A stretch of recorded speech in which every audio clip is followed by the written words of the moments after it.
Today's episode is for the second day of Teves, the 8th day of Chanukah. We are beginning chapter 34, discussing the laws of giving tzedakah, of giving charity. Today we'll be doing paragraph 1 through paragraph 4. Paragraph 1. Tzedakah, charity, is an essential value in Judaism. Right off the bat, we have two positive mitzvahs to give charity, to give tzedakah. There's a verse in the Torah in Devarim and Deuteronomy which says, Pasoach tiftach es yodcha lo, you shall open your hand to him, to the pauper. There's another verse in Leviticus in Vayikra which says, V'chei achicha imach, let your brother shall live with you. We have to ensure that our brothers can live with us, that they're able to put food on the table. If a person in need asks somebody else for tzedakah and he doesn't give him tzedakah, he doesn't give him charity, then he transgresses the verse in Deuteronomy which says, you shall not harden your heart and you shall not close your hand against your destitute brother. In addition, one of the defining attributes of Abraham, our forefather, as well as his children, is that we give tzedakah. In Bereshis, the book of Genesis, God says that one of the reasons why he loves Abraham is because he commands his children to do charity. There are verses throughout the prophets which talk about how the only way that Jews will merit self-governance is if they fulfill this value of giving charity. Another verse states that giving charity, giving tzedakah, is greater than bringing offerings in the temple. And another verse says that the final redemption, the Messiah, is going to come in the merit of us giving tzedakah. Based upon various verses from the prophets, the Kitzur Shulchan Aruch says that when one gives charity, they don't have to be concerned that it's going to make themselves destitute. Of course, we're going to see as we go through this chapter that we have to be mindful of how we give it and when we give it. We can't be negligent in giving charity. However, ultimately, giving charity will not cause us to become destitute. It brings peace to us, to our families, to our communities. Giving charity is a merit to have children, to see generations. One who closes his hand or turns away from a poor person who needs some help is looked at as an extremely cruel type of action, to the point where it's questioned whether this person is really Jewish if someone's going to turn away from a poor person and not give charity. And the Talmud says that a gate which isn't opened before the poor will eventually open before a physician, before a doctor. In other words, saying that somebody who holds themselves back from giving charity will tragically end up losing the money they would have given through charity, then end up losing it to have to pay for their doctor bills instead. We are regularly asking God for stuff, asking God to take care of us, give us what we need. So we should definitely make sure that we're giving others what they need if we want to be able to first replicate God, to imitate, act in the way that God acts, which is what we're supposed to do. And also, if we want God to answer us when we ask Him for things, we have to make sure that we answer other people when they ask us for things. The attitude that we're supposed to have about our money is not that it's mine, but rather, I'm, so to speak, a bank for God's money. God is depositing His money with me, but when there's a reason that God says to use it, that we need to use it for the community or an individual needs it, then okay, it's time to take a withdrawal from the bank. It's time, so to speak, that we're taking withdrawal on behalf of God from the bank account that we're holding on of God's money and give it to this destitute person or to this cause. And as a matter of fact, the only money which is really ours eternally is the money we give to charity. Any money that we have which we die with, that money ends up disappearing. We don't take that with us to the next world. But money that we gave as charity, tzedakah that we gave, that does come with us to the next world. Paragraph 2. Someone that does not have any of their own money, they're extremely poor, they can hardly afford anything, that person is exempt from giving tzedakah.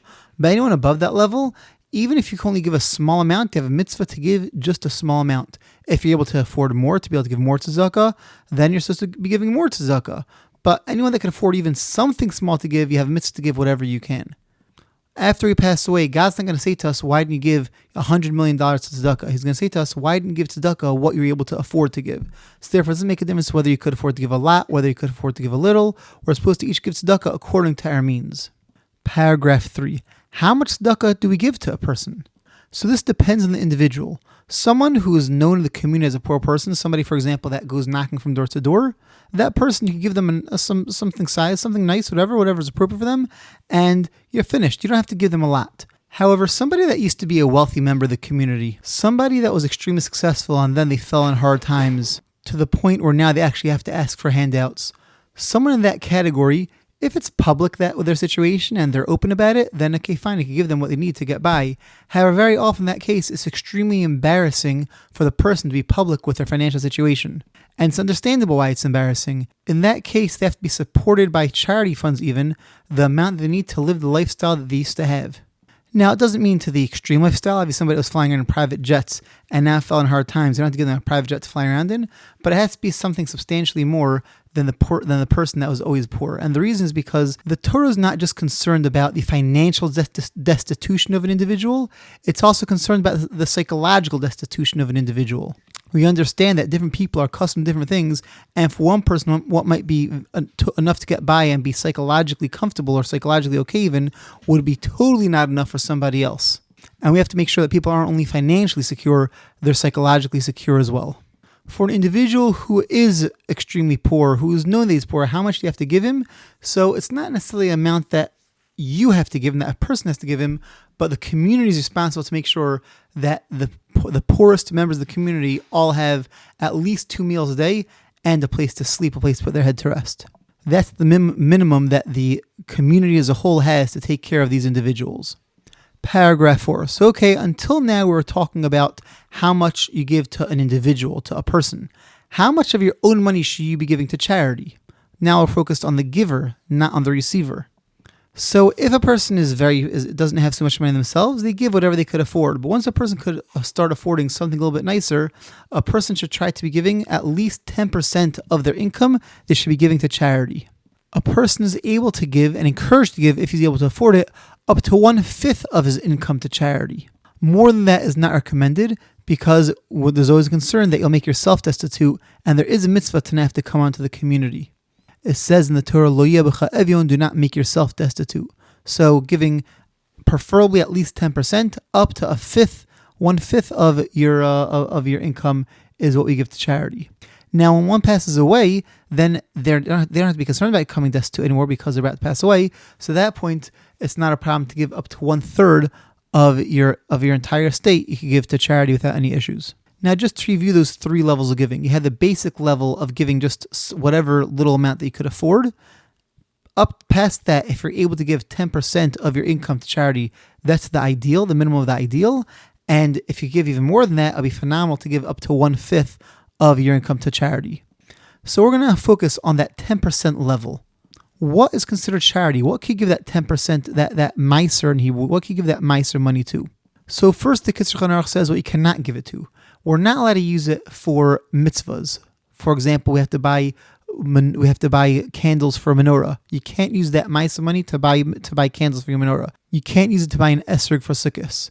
This 10%, this meiser money, has to be used for charity purposes.